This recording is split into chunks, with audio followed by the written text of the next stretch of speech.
Hello and welcome to a new episode of The Tara Show. Last week we talked about Electronic Arts. The American publisher has been having a lot of trouble with their image in the past years, and I thought I could give them a few tips. Of course, you guys had your own ideas about EA though. Apparently, you guys hate suits.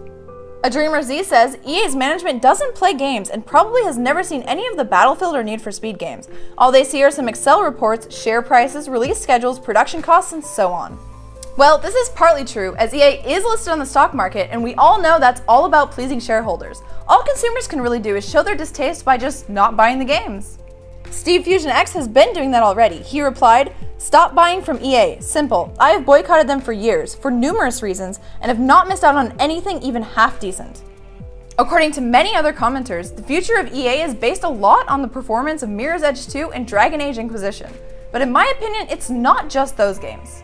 It's important to also improve on mainstream games and make them run flawlessly, from things like FIFA to Sims to Battlefield. But now that I feel like we've kind of beaten a dead horse, let's leave EA behind and talk about this week's topic. If you look in here, there's a brilliant idea that Paul at the office came up with. Fantastic idea. Is the longer your city's been around, the more the little people build it up. British game developer Peter Molyneux talked all about free-to-play games and how they seduce consumers into paying money. He did this during last week's Casual Connect event in Amsterdam. He compared the current free-to-play model with smacking a hammer into someone's face. There's no care, love, or subtlety, just a money cash cow. He thinks the game should not be all about seduction. A gamer should enjoy the time he plays your game and want to spend money on it, not be seduced to or forced into it. Many free-to-play developers have this mindset where they just want to get as much money out of the gamer as possible before the gamer actually turns his back on the game. But according to Molyneux, if you have a good game, they're not going to stop wanting to play it.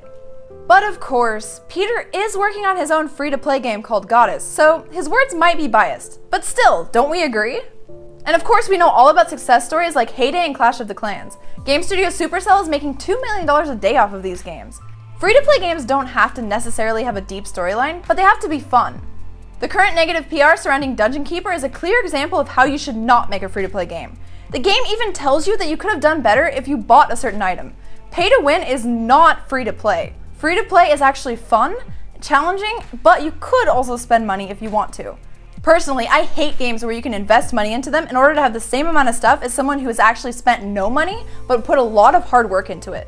Games like League of Legends make sense to me. You can spend money on RP, and you can buy skins and stuff to like personalize and make it cooler and make it your own, but you can't just pay to be in a high elo.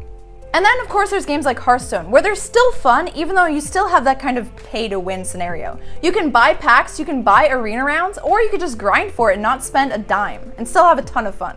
And I've had some bad experiences with Heyday. They made it pretty safe to buy diamonds, but I've accidentally spent tons of diamonds while tapping the screen.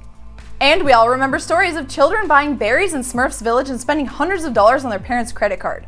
I'd really love to hear you guys' stories about free-to-play. How do you feel about the games? Do you think that the systems should be different? Do you play pay to win? If you do, I kinda hate you. And how much money do you spend on free-to-play games? Let me know down in the comments.